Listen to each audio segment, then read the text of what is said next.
What do Vietnam, Taiwan, Brunei, Malaysia, and the Philippines all have in common? Collectively, those 5 nations could become the catalyst for China declaring World War III, as they're all, along with China, embroiled in a territorial conflict within the South China Sea. That conflict comes down to control. Each of these 5 nations wishes to control its portion of the sea, while China wants to control the whole thing. And China is so adamant about gaining that control that it's using military posturing and threats, all of which adds fuel to the fire that's been heating up tensions with the other nations. All-out war may be on the horizon if China doesn't get its way. If this all seems a little dramatic, that may be because you don't yet realize the true importance of the South China Sea and what China is doing in this waterway that indicates that it's preparing for war. That's where this video comes in. We're going to discuss why territorial disputes in the South China Sea are so rampant, what China is doing to suggest it's preparing for war, and how the other nations are responding. We'll start with a brief history lesson. For centuries, the South China Sea has been one of the world's most important maritime trade routes. That reputation dates back to China's Tang dynasty, which ruled between 618 and 907 AD, and its establishment of what best diplomats call the Maritime Silk Road. During those early trading days, it typically saw Chinese merchants sending silk, spices, porcelain, and other products to far-flung countries, with the sea quickly establishing itself as China's most direct route to the rest of the world. That reputation was enhanced in the 15th century thanks to the adventures of a Chinese explorer named Zheng He. He set out to chart the lands both bordering and accessible by the South China Sea, resulting in a series of expeditions that saw him land on beaches of India, many countries in Southeast Asia, and even Africa. Those adventures helped China to map out the sea, as well as establish just how expansive the trade routes it could set up might be.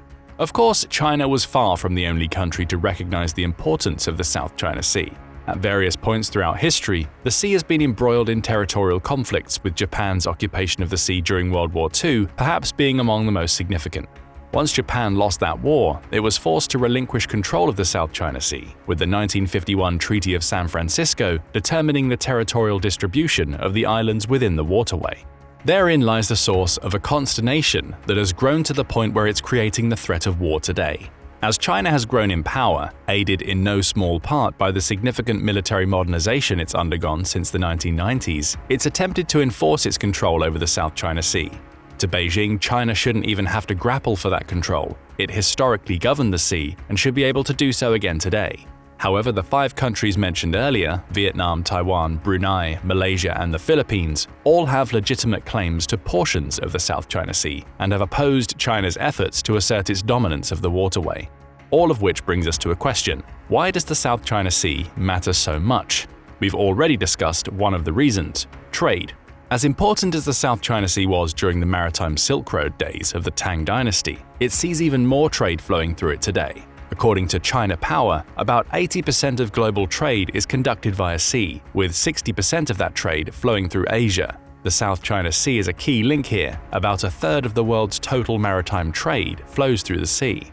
Specific figures for the value of that trade vary depending on the resource. China Power claims that around $3.37 trillion of trade passed through the South China Sea in 2016, with the US Department of Defense claiming that number has only gone up in the years that have followed. It estimates around $5 trillion of trade passed through the waterway in 2021, demonstrating the true value of the South China Sea. Much of that value relates directly to China. Of the $3.37 trillion of trade that passed through the South China Sea in 2016, China was responsible for $874 billion via its exports. Not only does that figure mean that China's exports account for nearly a quarter of all trade through the South China Sea, but it's also much higher than the next highest exporter. South Korea exported $249 billion of goods through the sea during the same period, which isn't even a third of what China exported. It's here that we start to see clear reasons why China wants to control the South China Sea. The more control it has over the waterway, the better it's able to protect its interests. And that covers more than nearly $1 trillion in trade annually. China also uses the South China Sea to import oil and gas. Specifically, around 60% of the country's liquefied natural gas imports pass through the sea annually, with around 80% of its oil imports doing the same. Both are vital to China, as the country is almost wholly reliant on the oil and gas it imports from other countries. Speaking of other countries, control over the South China Sea would also give it more influence in the Indo-Pacific. After all, around 3/4 of the exports passing through the sea belong to other countries. If China could somehow expand its control, it would open up opportunities to dip its fingers into plenty of other countries' pies, making the South China Sea profitable beyond it being a waterway that enables Beijing to trade. Speaking of oil and gas, that brings us to another reason why China wants to control the South China Sea. It has plenty of both. According to EIA, the South China Sea is underexplored when it comes to its reserves and resources of oil and gas due to the territorial disputes that plague the waterway. Nevertheless, the known reserves in the sea are extensive. At this point, it's important to point out the difference between reserves and resources when it comes to oil and gas. A reserve is a proven or probable source of oil or gas that is believed to be accessible by whichever country controls it. As for resources, these are known or speculated deposits of oil or gas that are either unowned or inaccessible using current technology. With that being said, there are plenty of oil reserves in the South China Sea. EIA estimates that there are around 3.596 billion barrels of oil accessible within the sea, with China laying claim to about 1.423 billion of those barrels. We see a similar situation with natural gas reserves. There are 40.3 trillion cubic feet available, of which China owns 5.7 trillion. So China is likely eyeing up the remaining reserves that are spread between countries like Indonesia, Malaysia, Brunei, Vietnam, and the Philippines, seeing each as holding oil and gas that should belong to China. War over ownership of these reserves isn't impossible, though it's the resources that could be the most important trigger. Little of the South China Sea has been explored, therefore, and it's believed that a lot more oil and gas sit underneath its waters. In 2023, the US Geological Survey, or USGS, examined 13 basins, the Palawan Shelf and the South China Sea Platform, each of which sits in the South China Sea but is unclaimed by any nation. The USGS estimates that there are a further 9.2 billion barrels of petroleum in these resource-rich areas, in addition to anywhere between 62 and 216 trillion cubic feet of gas. The plot thickens for China. Even if it isn't able to claim the oil and gas owned by the other countries that have territory within the South China Sea, it sees the potential in these resource estimates. If it could take the rest of the waterway, through force if necessary, it could not only become a player in the oil and gas sectors, but reduce its dependence on other countries. This all brings us to another thought. Surely there must be mechanisms in place to govern who controls what in the South China Sea. There are, and they go far beyond the 1951 Treaty of San Francisco mentioned earlier. According to Royal Museums Greenwich, though nobody owns an ocean or sea, international maritime law allows a country to claim an exclusive economic zone, or EEZ, within either. However, there are conditions attached to these EEZs. Specifically, a country may only claim an EEZ up to 200 nautical miles from its coastline. So think of an EEZ as being border-based. A country can't claim any portion of a waterway that falls beyond the 200-mile limit. Any vessel that travels within an EEZ is subject to the laws created by the country that controls it. But as soon as the vessel is out of the zone, no country can control it. The vessel is only subject to maritime law. It's through EEZs that countries also gain control of oil and gas reserves and resources. Remember this, it'll be important later. There's also the South China Sea Code of Conduct, or COC, to consider. In July 2023, the Wilson Center reported that the Association of Southwest Asian Nations, or ASEAN, reached an agreement on a new COC that will govern how all of the countries that lay claim to the territory in the South China Sea should act. In truth, a COC like this has been in discussion since the 1990s, which is when the 5 countries mentioned earlier all started voicing concerns over China's actions and the claims it was making in the sea. For decades, talks have stalled. Even the signing of the Declaration of Conduct of Parties in 2002 meant little, as that declaration was non-binding. The idea behind the latest guidelines is that they'll help the other nations with claims in the South China Sea to enforce their sovereignty. Plus, they'll serve to counteract China's 9-dash line. This line, which is sometimes called the 11-dash line and the U-shaped line, shows up on several of China's official maps of the South China Sea. It's essentially an attempt by the country to exert control over more of the sea than maritime law allows, with the line being so extensive that it takes up most of the South China Sea and even encroaches on the territory owned by Malaysia, Brunei, Vietnam, and the Philippines. Naturally, those countries don't want to allow China to claim that its special line is a factual representation of ownership of the South China Sea, hence the need for the COC. But even though China has agreed to the guidelines proposed by the ASEAN, the establishment of those guidelines doesn't amount to an official law. Moreover, China has shown time and again that it's willing to breach any agreement made over South China Sea territory to serve its own ends. The Wilson Center speculates that its participation in the latest guidelines may be little more than a smokescreen, a delaying tactic that buys more time for Beijing to prepare to stake its claim rather than a real effort to establish who owns what. That brings us to what China has been doing in the South China Sea. After all, for all of Beijing's words relating to setting up a COC, its actions suggest that it had far more worrying plans in mind. We'll start with China's military operations. For several years, Beijing has run naval training exercises in the South China Sea. In 2024 alone, China has announced it will set up naval and air force patrols, which Reuters suggests is Beijing's response to tensions boiling up over the territory. There's a little bit of tit-for-tat geopolitics going on here, as China's announcement came just days after the US and the Philippines announced it would team up to carry out a 2-day patrol of its own. The patrol was the second in 2 months, carried out between November 2023 and January 2024, and represents a clear message to China: we're watching what you're doing. China's patrols send the message that they're watching right back, with Beijing claiming that all troops it dedicates to the patrols will be on high alert and will actively defend China's security, maritime rights, and sovereignty if called upon. China's Southern Theater Command also claims the patrols are intended to disrupt the creation of hotspots in the South China Sea, though it didn't elaborate on what those hotspots might be. There's also the announcement of a surprise naval drill in April 2024 to consider. Again, this drill could be a response to the US and its actions in the South China Sea, at least according to Al Jazeera. America held a joint military exercise with the Philippines, Australia, and Japan. The latter two nations also have a vested interest in the South China Sea, causing Beijing to announce drills of its own. The People's Liberation Army even issued a statement saying, "All military activities that mess up the situation in the South China Sea and create hotspots are under control." Specific details of these drills weren't forthcoming, but these examples are just two of many that demonstrate China has taken a more militaristic approach to the South China Sea in recent years. It's running these drills in territory that it doesn't own, at least not according to maritime law, but it will also argue that it's not doing anything that the United States isn't doing. That argument may even hold water. What's less easy for China to claim as a response is its building up of special military islands throughout the South China Sea.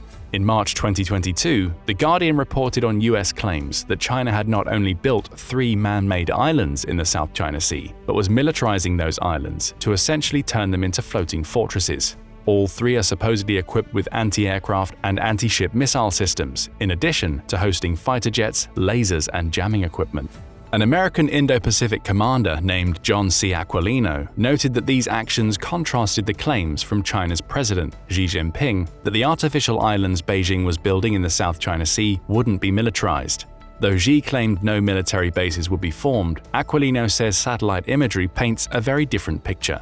Over the past 20 years, we've witnessed the largest military buildup since World War II by the People's Republic of China, he said, before noting that the country's weaponization has destabilized the Indo-Pacific. This was far from the only report of China militarizing islands to come out. In August 2023, Le Monde reported that satellite images from a US company named Planet Labs suggested that China has started to build infrastructure on an island in the Paracel archipelago.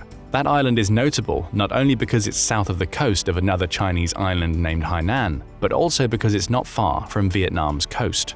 Both countries claim the Paracel archipelago, though China has effectively controlled it since 1974. The image shows a functional cement factory, in addition to what appears to be the beginnings of the construction of a runway. These islands matter for several reasons, with the previously mentioned 200 nautical mile rule being one of the most important. By militarizing and in some cases actually building these islands, China can claim they are its territory. Thus, it gets new coastlines, with each creating a 200 nautical mile border of the South China Sea that it can claim to own. There are also the projection implications of the islands. Each showcases China puffing out its chest and showing the 5 nations mentioned earlier that it has a stronger presence in the South China Sea than they do. Perhaps these islands could represent more than projection. After all, the presence of runways on several of them suggests that China intends to stall jets and other aircraft on the islands, which it could use to start invasions of other countries. It could also use the islands as justification for starting a war, as any who encroach on the EEZs it'll claim to have could become targets for Beijing's aggression. If nothing else, it would be able to start a diplomatic crisis if it began a war off the back of one of those EEZ incursions. Other countries may hesitate to get involved if China is claiming that its South China Sea's adversaries are invading its territory. That brings us to the Spratly Islands. The three man-made islands on which The Guardian reported in 2022 are all near the Spratly Islands, which also represent some of the most contested territory in the South China Sea. China, Vietnam, and Taiwan all claim to own the islands. Malaysia and the Philippines also lay claims, though each believes it only owns a portion.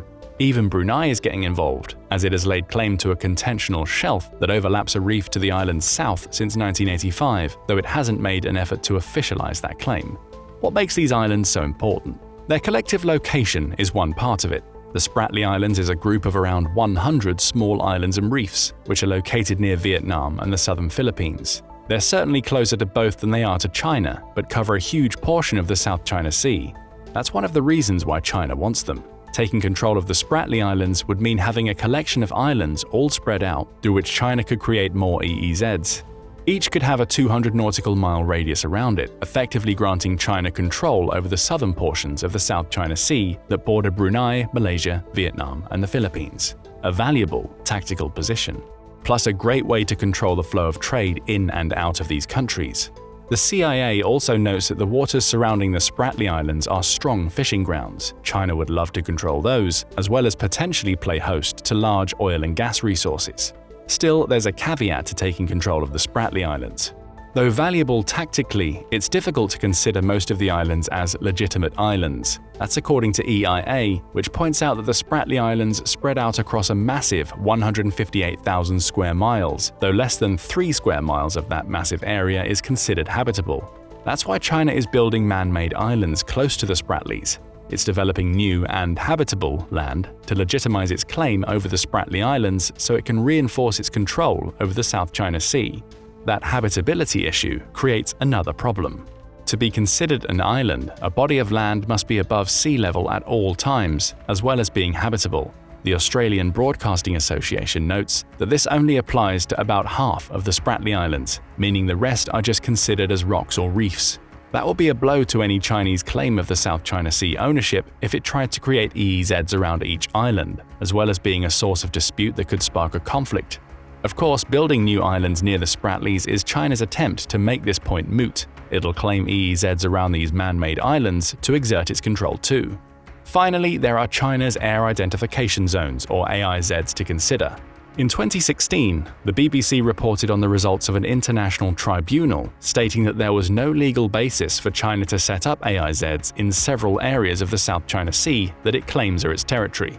These special zones give a country the power to identify and control all aircraft passing through them, essentially meaning that China wants to control the skies over the South China Sea as much as the sea itself.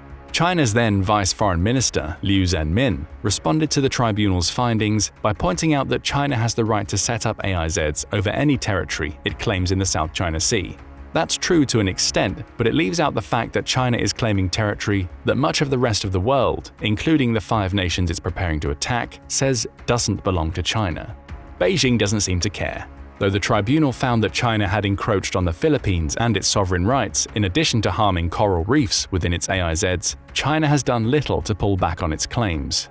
All of this adds up to China preparing to strike. Beijing believes it can rightfully claim practically all of the South China Sea, and it has a vested interest in doing so due to the sea's importance to trade and its oil and gas deposits. It's also creating an active military presence in areas of the sea that it doesn't own. Running drills, building islands, claiming the Spratly Islands, and trying to enforce AIZs are all evidence that China is either preparing an attack or is simply trying to exert its influence while baiting other nations to fight back. Vietnam, Taiwan, Brunei, Indonesia, Malaysia, and the Philippines are all understandably wary, which leads us to the last question we'll ask in this video. What is the rest of the world doing about China's claims to the South China Sea? There's the previously mentioned ASEAN and its COCs, of course, though turning those into actionable guidelines has been delayed so many times that it's clear China isn't taking any attempt to curb its ambitions seriously.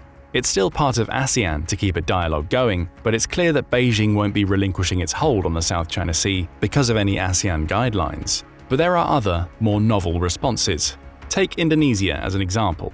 In July 2017, Reuters reported that Indonesia took the interesting step of renaming the portion of the South China Sea it controls to the North Natuna Sea. Analysts saw this move as an attempt by Indonesia to assert its sovereignty, essentially a message to China that these waters don't belong solely to Beijing. It's telling that part of Indonesia's North Natuna Sea falls within China's 9-dash line. On top of that, Indonesia has also clashed with China around the Natuna Island as it's arrested numerous Chinese fishermen in that portion of the sea. It's also been building a military presence of its own in that area. That leads us nicely to the United States. It's clear that none of the nations discussed in this video have the military might to stand against China alone. Even together, there's a very good chance that Beijing would defeat them in a war. So, as is often the case, the US is asserting itself in the South China Sea, if for no other reason than to let China know that the US has its eyes on it. According to the Global Times, large reconnaissance aircraft from the United States conducted around 1,000 surveillance operations in the South China Sea in 2023, with several of those operations veering close to Chinese airspace. We've already discussed the military training operations it's conducting with the likes of Japan and South Korea, with the Global Times claiming it ran a total of 107 drills in 2023.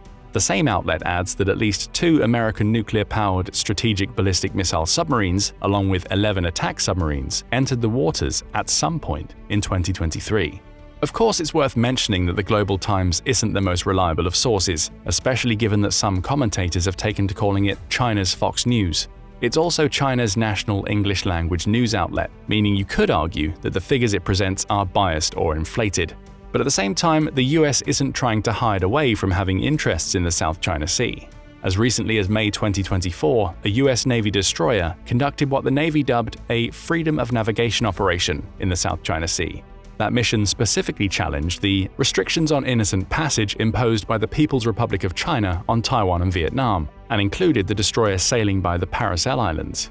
America has clearly appointed itself as an overseer of the maritime law that should make most of the South China Sea free to navigate by any nation. The question now is, will all of this be enough? Will an increasing American presence in the South China Sea be enough to deter China from launching attacks on the other nations that challenges its claim to the waters? If China does attack, will those countries be capable of defending themselves, or would the US step in to help them fight their battles to keep the South China Sea open? Let us know what you think in the comments, and thank you for watching the video. Now go and check out how the Philippines is ruining China's plans to conquer Taiwan, or click this other video instead.